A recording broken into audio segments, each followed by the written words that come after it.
الرحیم انا انزلناه فی لیلۃ القدر وما ادراک ما لیلۃ القدر لیلۃ القدر خیر من الف شہر صدق اللہ العظیم۔ میرے نہایتی قابل قدر مسلمان بھائیوں، میرے بزرگوں، رمضان المبارک کا یہ دوسرا عشرہ بھی تقریباً ختم ہونے والا ہے، بلکہ آج اور کل، آج آخری سے اس کی رات ہوگی اور کل سے نیا عشرہ شروع ہو جائے گا، آخری، جس عشرے کے اندر بہت کچھ ہے، اس امت کے لیے بہت کچھ اللہ تعالیٰ نے رکھا ہے، اس کے اندر بڑی بخشش ہے، بڑی مغفرت ہے، بہت کچھ ہے۔ ہر طلبگار کے لیے اس کی طلب کا پورا سامان ہے، ہر گناہگار کے لیے اس کی بخشش کا پورا سامان ہے۔ تو گویا اللہ رب العالمین کی جستجو میں جو لگا ہوا ہے، اس کے لیے بھی سب کچھ وہیں پر ہے، انہی آخری عشرے میں ہے۔ تو اس لیے اس عشرے کا کھلے دل سے استقبال ہونا چاہیے۔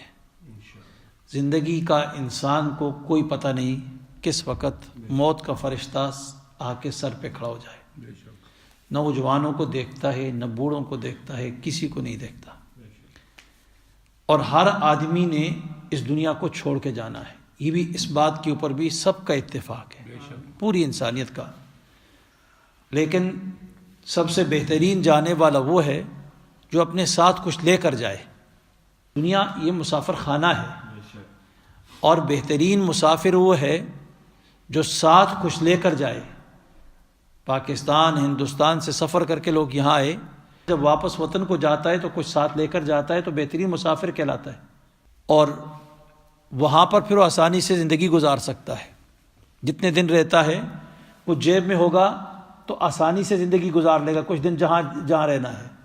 لیکن خالی جیب آئے، خالی جیب گیا واپس، تو مشکلات کی بھٹیوں میں وہاں پر چکر لگاتا رہے گا۔ اسی طرح انسان دنیا میں مسافر ہے، یہاں سے کچھ لے کر گیا آخرت کی طرف تو کامیاب ہے، خوشی سے رہے گا، مزے کرے گا، اور وہ عیش اور وہ خوشی جو اللہ تعالیٰ نے قرآن کریم میں بیان کی ہے، انسان جب اس کو پڑھتا ہے تو ایسے، اگر خدا کی ذات پہ یقین نہ ہو، آخرت پہ یقین نہ ہو، تو اسے وہ کہانی لگتی ہے، لیکن کہانی بھی بڑی خوبصورت لگتی ہے۔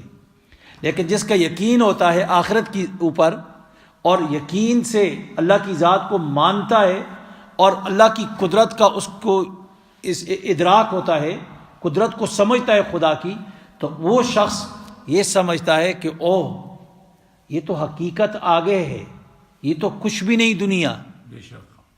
دنیا تو کچھ بھی نہیں، اس میں تو کوئی چیز ہی نہیں پڑی ہوئی، اصل تو سب کچھ آگے ہے۔ اور اسی کو قرآن کریم بار بار اس کی طرف اشارہ کرتا ہے کہ وَالْآخِرَةُ خَيْرٌ وَأَبْقَىٰ، آخرت سب سے بہتر ہے، وَأَبْقَىٰ، باقی رہنے والی ہے۔ اور بار بار قرآن کریم ہمارے دماغوں میں دستک دیتا ہے وَمَا الْحَيَاةُ الدُّنْيَا إِلَّا لَهْوٌ وَلَعِبٌ، کہ دنیا کی زندگی جو ہے یہ صرف کھیل تماشا ہے، کھیل تماشا۔ اس کو میں تھوڑا سا اس طرح بیان کرتا ہوتا ہوں کہ جب فٹ بال کا میچ لگا ہوتا ہے، 1 گھنٹے کی گیم ہے، تو گھنٹے میں تو بڑے جوش ہوتا ہے، اچھلنا کودنا، ہوٹنگ ہوتی ہے، سب کچھ ہوتا ہے۔ جو ہی میچ ختم ہوا تو کچھ نہیں ہوتا، سارے دیکھتے ہیں ایک دوسرے کا منہ۔ وہ جو جس کے یعنی جوش جذبہ جتنا بھی ہوتا ہے، وہ سارے کا سارا ختم ہو جاتا ہے۔ اسی طرح یہ دنیا ہے کہ انسان کی جب تک آنکھ کھلی ہے، ہوش ہے، ہوٹنگ ہے، یہ زیب و زینت، کھیل تماشا سارا نظر آتا ہے۔ تو رب العالمین کہتا ہے وَمَا الْحَيَاةُ الدُّنْيَا إِلَّا لَهْوٌ وَلَعِبٌ، یہ سوائے کھیل تماشے کی اور کوئی چیز نہیں ہے۔ آنکھ بند ہوتی ہے تو کچھ بھی نہیں ہوتا ہے، سب کچھ ڈرامے سے رہ جاتا ہے، حتیٰ کہ وہ کوٹھی جس کے بنانے کے اوپر اس نے محنت کی، وہ مکان جس کے تعمیر کرنے پر اس نے بڑی محنت کی، محبت سے پیار سے بنایا، بڑی خوبصورتی کے ساتھ اس کو تیار کیا، وہ مکان اس سے پیچھے رہ جاتا ہے۔ جو مال دولت اس نے کمایا، بینک بیلنس بنایا، وہ بینک بیلنس میں سے جتنا پیسہ ہے 1 پاؤنڈ بھی اس کے ساتھ نہیں جاتا. کفن کی چادریں 2 ہوتی ہیں صرف، کوئی جیب اس کے اندر نہیں لگا ہوتا، 1 سٹچ بھی نہیں لگا ہوتا، اس کے اوپر سلائی بھی نہیں ہوتی ہے، بالکل بغیر سٹچز کے وہ کفن اس کو پہنایا جاتا ہے اور خالی دامن جا کے اس کو دفن کر دیا جاتا ہے. تو اس لیے سب سے بہترین انسان وہ کہلاتا ہے جو دنیا میں آتا ہے لیکن دنیا سے جانے کے بعد اپنے ساتھ کچھ لے کر جاتا ہے، وہی سب سے بہترین انسان ہے. اس لیے ہمیں اللہ رب العالمین نے یہ دن دیے ہوتے ہیں، کچھ گھنٹے دیے ہوتے ہیں، کچھ گھڑیاں دی ہوتی ہیں، کچھ ہفتے دیے ہوتے ہیں، کچھ مہینے دیے ہوتے ہیں، ایسی لمحات دیے ہیں اس امت محمد مصطفیٰ صلی اللہ علیہ وسلم کو کہ اگر اس میں تھوڑی سی محنت کر لے یہ آخرت کے لیے بہت کچھ بنا کے ساتھ لے جائے گا، بہت کچھ بنا کے لے جائے گا. یہی رمضان کا آخری عشرہ ہے، بڑا قیمتی عشرہ ہے، اور خود رمضان کتنا قیمتی ہے بار بار بتایا گیا کہ 1 فرض نماز 70 فرائض کے برابر ہو جاتی ہے. 1 عصر کی نماز الحمدللہ کہیے ہم نے ابھی پڑھی، الحمدللہ اللہ نے توفیق دی ہے نا. ایسے ہم آ سکتے نماز، اللہ نے توفیق دی، تو اس لیے اللہ کا شکر ادا کیجئے کہ الحمدللہ اللہ تو نے، تیرا شکر تو نے ہمیں عصر کی نماز پڑھنے کی توفیق عطا فرمائی. یاد رکھو نماز پڑھنا، ہر نیکی کا کام کرنا یہ اللہ کی طرف سے نعمت ہے اور اللہ کا انعام ہے. اگر کسی کو توفیق مل جائے کوئی اچھا کام کرنے کی، اس کے اوپر اللہ کا شکر ادا کرے. اور یاد رکھو جو شکر ادا کرتا ہے اللہ کی نعمتوں کا، اللہ کی نعمت گھٹتی نہیں ہے بلکہ رب العالمین اس کو اور زیادہ عطا کرتا ہے. وعدہ ہے، وعدہ ہے لئن شکرتم لازیدنکم، اللہ فرماتے ہیں اگر تم میری نعمت کے اوپر شکر کرو گے میں تمہیں نعمت اور زیادہ دوں گا، اور زیادہ دوں گا. عصر کی نماز کے اوپر شکر کیا تو رب العالمین مغرب کی توفیق عطا فرما دیں گے. مغرب کے اوپر شکر کیا عشاء کی نماز مل جائے گی، عشاء کی نماز پہ شکر کیا فجر کی تو رب العالمین توفیق عطا فرما دے گا. شکر کر. تو اس لیے اللہ کا شکر کہ اس نے ہمیں عصر کی نماز پڑھنے کی توفیق عطا فرمائی. نماز ہم نے 1 پڑھی لیکن رب العالمین نے ہمارے کھاتے میں کتنی نمازیں لکھی؟ 70 نمازیں. سبحان اللہ. کتنی نمازیں ملی؟ 70 نمازیں. کیوں؟ رمضان کی 1 نماز کتنے کے برابر ہے؟ 70 کے. تو دن میں خدا 5 نمازیں پڑھنے کی توفیق دے دے تو کتنی ہوگی؟ 5 0 0 تو 5 7 350 350 مفتے میں مل رہی ہیں نمازیں، 5 پڑھ رہے ہیں، ثواب کتنے کا مل رہا ہے؟ یہ مزے کی چیز ہے. لیکن تھوڑا سا احساس، تھوڑی سی فکر انسان کر لے تو رب العالمین اس مہینے کے اندر ہمارے اوپر رحمتوں کی برسات کر رہے ہیں. لیکن ہمیں تھوڑی سی طلب کرنی چاہیے، تھوڑی سی طلب، تھوڑی سی جستجو، تھوڑی سی فکر. کس چیز کی فکر؟ اس کالی کوٹھڑی کی خبر، قبر کی تاریک رات کی فکر ہونی چاہیے، قیامت کے دن کی فکر ہونی چاہیے جہاں کوئی بھی انسان کے لیے ساتھ نہیں کھڑا ہوگا سہارا. انسان سہارے ڈھونڈتا ہے نا، دنیا میں پھنستا ہے کسی کیس اور مقدمے میں تو سب سے پہلے تعلق داروں کو دیکھتا ہے، کسی کو دیکھتا ہے کہ اس آفیسر کے ساتھ کسی کا کوئی تعلق کنیکشن تو نہیں ہے، اس کو ڈھونڈتا ہے. اگر مل گیا تو بڑا خوش ہوتا ہے میرا فلاں جاننے والا ہے، میرا فلاں پہچاننے والا ہے. اور اگر وہ بھی نہیں تو کہیں جیب میں دیکھا ہاتھ ڈالا تو اس کی مٹھی کھلی تو اس کے ہاتھ میں ڈال دی، وہ خوش ہو گیا، چلو جی کام ہو گیا تمہارا، بے فکر ہو، تمہیں رہا کر دوں گا تمہارے آدمی کو. لیکن رب العالمین فرماتے نہیں، میرے ہاں یہ کھاتا نہیں ہے، میرے ہاں یہ کھاتا نہیں ہے، یہاں میرے ہاں یہ کھاتا نہیں چلتا ہے. ہر آدمی کو حساب و کتاب کے لیے کھڑا ہونا ہے، ہر اس آدمی کو. تو اس لیے نہ رشوت چلتی ہے اور نہ سفارش ایسی چلتی ہے، ایسی سفارش بھی نہیں چلتی ہے. تو اس لیے انسان کو تیار ہونا چاہیے. ان آخری 10 دن ہیں، ان میں خوب محنت کیجئے، خوب محنت کیجئے، خوب محنت کیجئے. اور اس میں اللہ رب العالمین نے 1 رات رکھی ہے، 1 رات. ایسی رات ہے. اب اللہ رب العالمین بتا دیتا, یہ تو اللہ رب العالمین کی بڑی کرم نوازی ہے امت محمد مصطفیٰ صلی اللہ علیہ وسلم کے اوپر.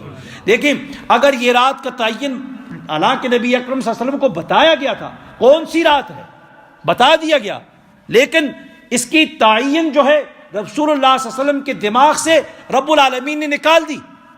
کس لیے؟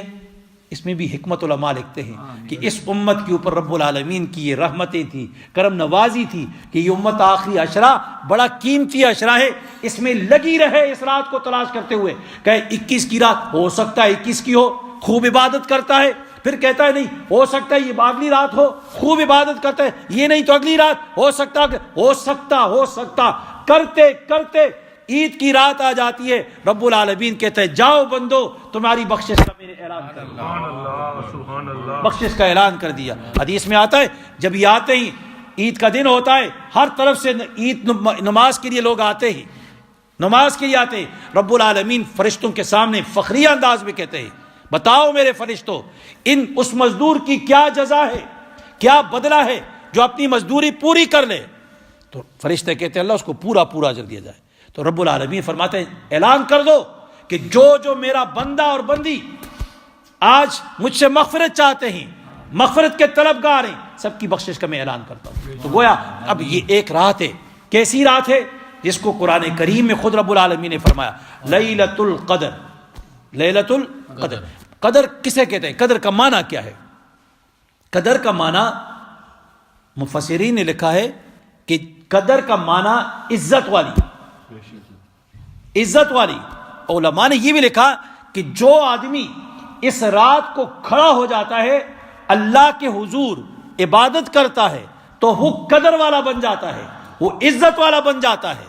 اس لیے اس کو رات کو کہا کہ قدر والی رات, لیلۃ القدر کا.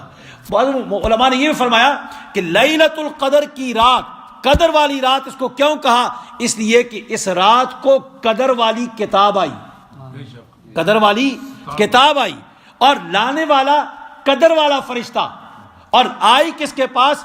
قدر والے پیغمبر کے پاس. اور کس کے لیے آئی؟ قدر والی امت کے پاس. اور جو اس کے ساتھ تعلق جوڑے گا, رشتہ جوڑے گا, اس کو پڑھے گا, وہ قدر والا بن جائے. ان اللہ یرفع بہذا الکتاب اقواما ویضع بآخرین. نبی اکرم سے فرمایا کہ اللہ رب العالمین اس کتاب کے ذریعے سے بہت سے لوگوں کو عزت عطا فرمائے گا, بلندی عطا فرمائے گا, اور بہت سے کو اٹھا کے زمین کے اوپر نیچے درا میں سے گرا دے گا. اللہ رب العالمین ہمیں بچائے. تو اللہ رب العالمین کی یہ کتاب اس رات کو اتاری گئی ہے, اور اتنی قدر والی رات ہے. وما ادراک ما لیلۃ القدر, لیلۃ القدر خیر من الف شہر. 1000 مہینوں سے بہتر رات, 1000 مہینوں سے بہتر رات. اس دن شیخ الحدیث حضرت مولانا زکریا رحمۃ اللہ علیہ ان کی کتاب پڑھی جا رہی تھی, تو انہوں نے اپنی کتاب فضائل اعمال کے اندر یہ بات لکھی کہ یہ 1000 مہینہ کتنے انسان کی عمر کے برابر ہوتا ہے؟ کہا 83 سال 4 مہینے کے برابر. تو گویا ایک شخص کھڑے ہو کر ایک رات عبادت کرتا ہے, اور دوسرا شخص جس کو عمر ملی 83 سال 83 ایئرز اور 4 منتھ ریگولر عبادت میں لگا ہوا ہے, مسلسل عبادت کر رہا ہے, فرمایا اس شخص سے یہ شخص بہتر ہے جو ایک رات کھڑے ہو کر اللہ کی عبادت کرتے رہے.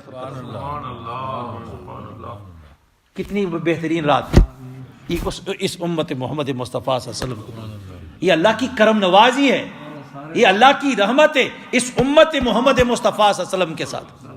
تو اس لیے میرے بھائیوں بڑی قیمتی رات آ رہی ہے, اس رات کو تلاش کرو, ڈھونڈو. کیسے ڈھونڈنا ہے؟ تو فرمایا رسول اللہ علیہ وسلم نے کہ اس رات کو آخری جو طاق آتے ہیں اس میں تلاش کرو, ڈھونڈو. ڈھونڈو کیسے ڈھونڈنا ہے؟ کیا باہر جا کے ڈھونڈیں گے؟ کہیں جا کے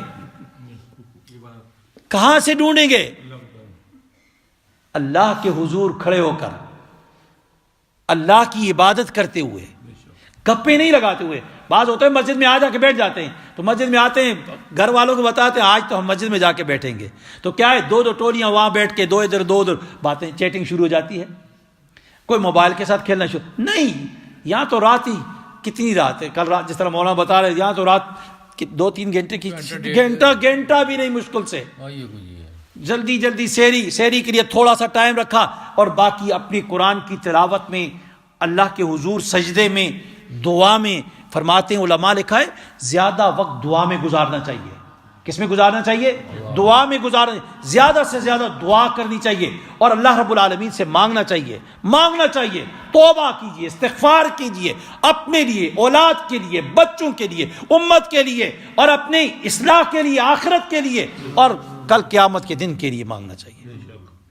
مانگیے. رب العالمین کی رحمت جوش میں ہے. وہ صرف اداؤں کو دیکھتا ہے, وہ عبادت کا وزن نہیں کرتا ہے, وہ ادا کو دیکھتا ہے. انما الاعمال نیت کو دیکھتا ہے.